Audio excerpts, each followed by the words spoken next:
أستاذ الفنان الكبير حسين فهمي رئيس مهرجان القاهرة السينمائي. المهرجان السنة بدا انطلق يوم 13 نوفمبر، فما فعاليات مختلفة وفما أنشطة مختلفة. في البداية حدثنا عن الدورة 44. الدورة دورة مهمة جدا، هي دورة جديدة بالنسبة لي.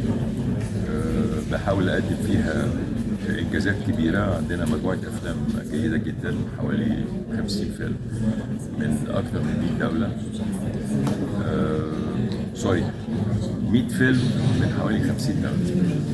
فبيهمني جدا إن الناس تشوفها، طلبة الكليات، المدارس الفنية عاملين لهم تسهيلات كبيرة جدا. بيهمني قوي انهم يبقوا موجودين. احنا دلوقتي موجودين في معرض بازوليني مخرج مهم جدا في السينما الايطاليه، وعندنا مجموعه كبيره جدا من الصور اللي هو موجود فيها، لان هو كان ممثل وكان مخرج من الافلام اللي هو اخرجها.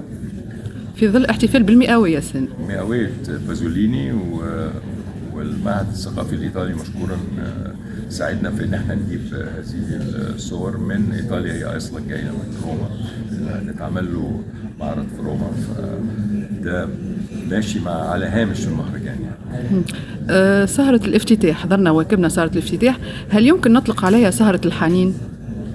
طبعا سهرة الافتتاح لأي مهرجان هي حنين للسينما الجميلة، السينما الراقية، السينما المصرية. السينما ليها تاريخ عريق جدا. السينما المصرية ابتدت مع السينما العالمية لما ابتدت. كل معدات السينما المصرية موجودة في كل استوديوهات هوليوود، مع فرنسا، مع أوروبا، مع إيطاليا. فالسينما المصرية لها مكانتها، لها أيضا جمهورها في العالم العربي. مهم جدا إن احنا يبقى أول ليلة هي ليلة الكبرى. شكرا.